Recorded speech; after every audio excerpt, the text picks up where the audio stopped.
여러분 반갑습니다.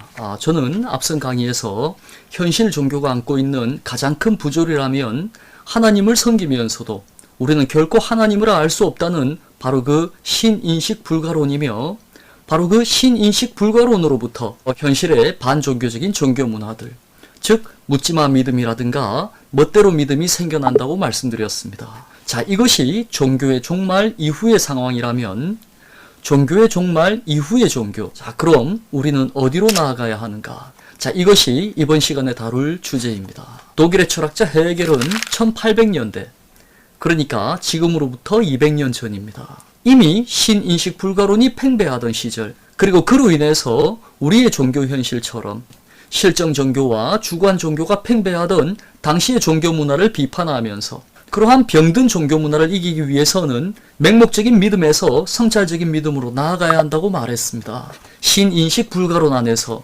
우리는 하나님을 알 수 없으니 하나님을 표현하는 바로 그 종교적 상징들, 우리는 그것을 표상이라고 부릅니다. 성서나 율법이나 교회나 십자가를 마치 하나님 자체처럼 섬기는 손가락 믿음으로 나아가게 마련입니다. 우리는 이것을 하나님을 표현하는 바로 그 상징물에 대한 숭배, 즉 표상에 대한 숭배라고 이야기합니다. 하지만 표상을 신으로 숭배하다 보면 우리는 하나님 자체를 잊을 때가 많습니다. 그러한 의미에서 헤겔은 신의 계시라 할 바로 이 표상에 대한 믿음, 그것 자체를 완성된 종교로 보지는 않습니다. 그는 그리스도교의 핵심 교리는 삼위일체이며, 삼위일체란 성부에서 성자로, 그리고 성자에서 성령으로 나아갈 때 완성된다고 이야기하고 있습니다.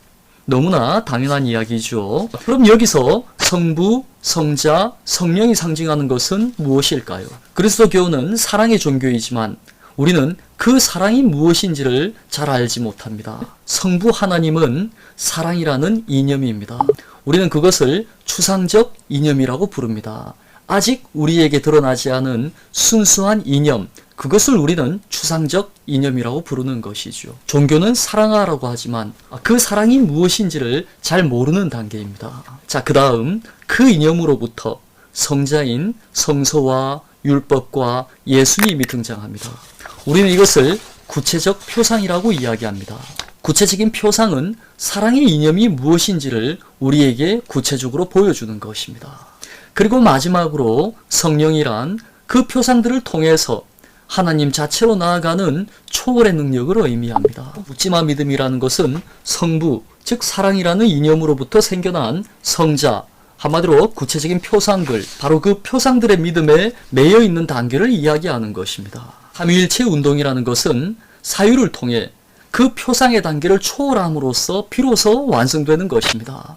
한마디로 우리의 믿음, 우리의 현실적 믿음이라는 것이 성자에 대한 믿음이라면 진정한 믿음, 그리고 종교의 완성이라는 것은 그 표상을 통해서 사랑의 하나님으로 초월해 나아가는 바로 그 사유의 활동에 있다는 것입니다. 하지만 우리의 신앙은 여전히, 그리고 아직도 문자주의나 율법주의에 매여 있을 때가 참으로 많습니다. 우리는 성서를 통해 성서를 넘어서고 예수님을 통해 예수님을 넘어서야 합니다. 우리가 성서와 예수를 통해서 만나야 할 궁극적인 대상은 바로 사랑의 하나님입니다. 그리고 예수님의 가르침도 바로 그것이었습니다. 성서를 숭배하고 예수님을 숭배하는 것은 예수님의 가르침에도 어긋나는 것입니다. 표상은 사랑의 하나님으로부터 나왔다는 점에서 그것은 하나님의 계시이지만 그 자체가 하나님은 아니라는 것, 바로 이것이 표상의 이중성입니다. 표상은 하나님이면서 하나님이 아니라는 바로 이 역설을 받아들일 때 우리는 비로소 문자주의와 율법주의, 성서주의와 교회주의와 같은 모든 억압적 주의로부터 해방될 수 있습니다. 표상은 하나님이면서 하나님이 아니다. 이 말은 표상은 하나님을 보여주는 손가락이며 우리는 그 손가락을 통해서 하나님 자체를, 진정한 사랑 자체를 만나야 한다는 것입니다. 따라서 우리는 이러한 표상의 이중성을 이렇게 말할 수 있을 것입니다.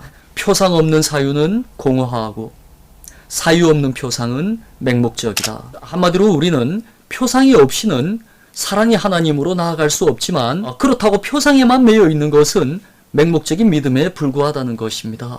예수님은 실정 종교에 깃든 이러한 표상주의와 율법주의를 넘어서 사랑의 이념 자체를 향했던 분입니다.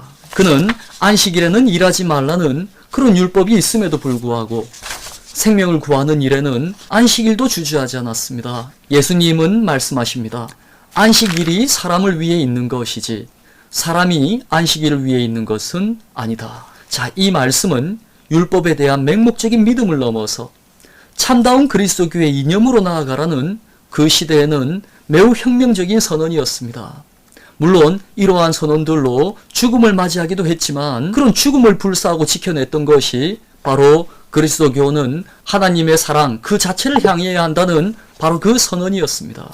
생명을 지키는 일이란 넓은 의미에서 생명의 본성이라 할 자유를 수호하는 것, 인간의 생명을 억압하는 모든 억압과 폭력에 저항하는 것, 즉 진정한 사랑을 실천하는 것입니다. 일본의 가톨릭 작가 엔도 슈사쿠의 침묵이라는 작품, 거기에 등장하는 페레이라 신부의 이야기는 예수님의 이러한 가르침을 우리에게 한 번 더 되새겨 줍니다. 그 작품의 배경은 1587년 일본의 그리스도교 박해입니다. 명령합니다. 예수님이 그려진 목판을 밟고 지나면 신도들의 목숨은 살려주겠다. 하지만 예수님을 배반하지 않으면 너희 신도들은 모두 죽게 될 것이다. 이것은 현실의 종교가 우리에게 묻는 진리를 위한 순교와 자유를 위한 배교라는 형식적인 이분법입니다. 신부는 예수의 그림이라는 바로 그 종교적 표상을 넘어서 신도들의 생명이라는 바로 그 자유의 이념, 즉 사랑의 하나님을 향합니다. 우리 삶의 구체적인 순간들에서 순교와 배교의 논리라는 것은 이처럼 그리 형식적으로 단순하지 않습니다.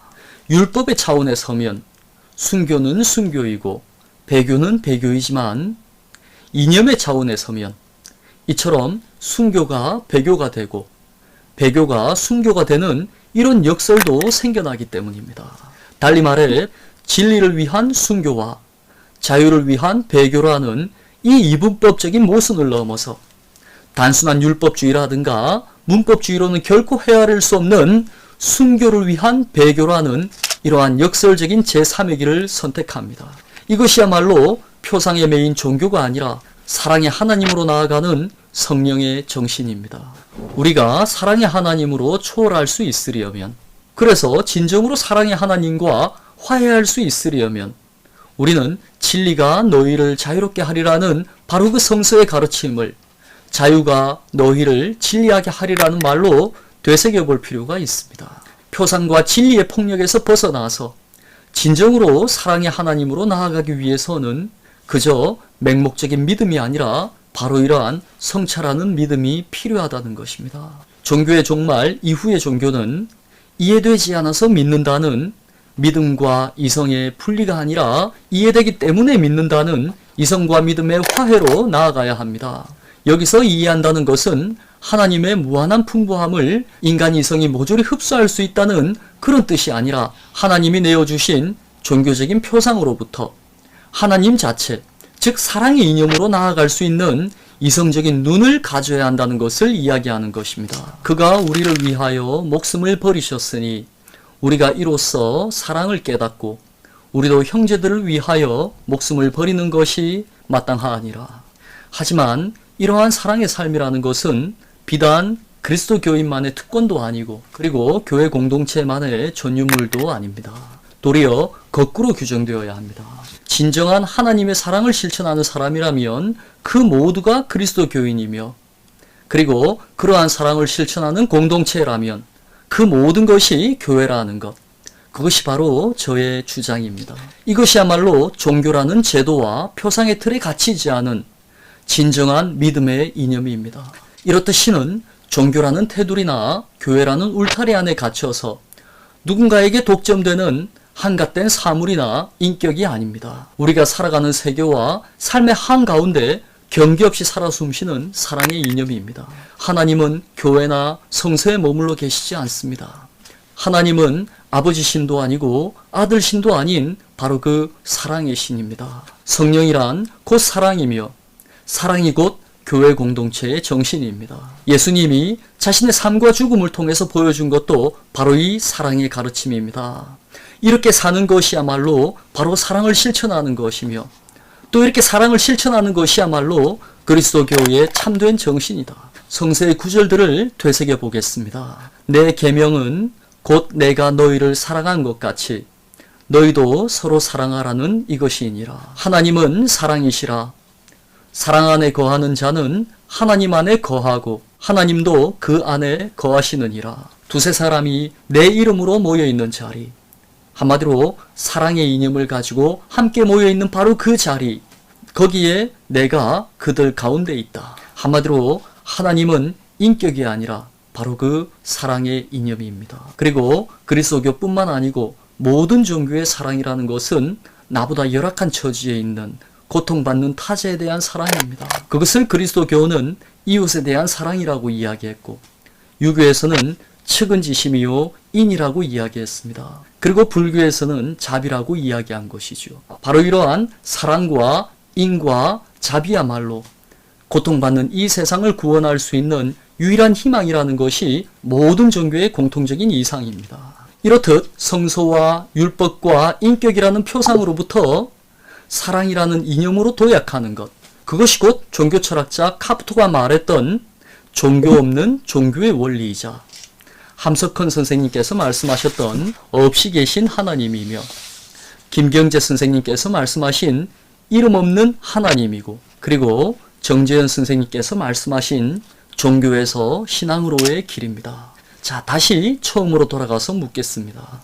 종교의 종말 이후 종교는 어디로 나아가야 하는가? 그 길은 바로 예수님의 삶을 보면서 그 안에서 사랑의 하나님으로 초월적으로 도약하는 것입니다. 그것이야말로 구원받는 종교가 아니라 나 스스로 구원하는 종교, 그리고 예수님에 대한 믿음에서 예수님의 믿음으로 나아가는 진정한 그리스도교의 길입니다. 우리 모두가 이렇듯 예수 숭배의 종교에서 예수 되기의 종교로 나아갈 때 비로소 그리스도교는 그 진정한 삼위일체의 완성을 이룰 수 있다는 것, 그것이 곧 헤겔이라는 철학자가 자신의 종교 철학에서 남겼던 하나의 메시지입니다. 마지막으로 침묵이라는 작품에 나오는 이야기를 함께 읽으면서 이 모든 강의를 마무리하도록 하겠습니다. 길고 깊은 고뇌로 밤을 지새우면서 인간 사랑을 위해서 결국 유대교의 율법을 넘어선 바로 그 예수의 결단이 진정한 복음이라는 것을 깨달은 신부는 종교를 위한 순교보다 더 귀중한 것을 찾아서 예수의 그림을 향해 걸어나간다. 드디어 예수의 얼굴 위에 그의 발을 올려놓는 순간 목판 속에 그분은 그를 향해 절규한다. 밟아도 좋다. 내 발의 아픔은 바로 내가 가장 잘 알고 있다. 자, 저의 강의는 이것으로 모두 마치겠습니다. 여러분, 긴 시간 수고하셨습니다.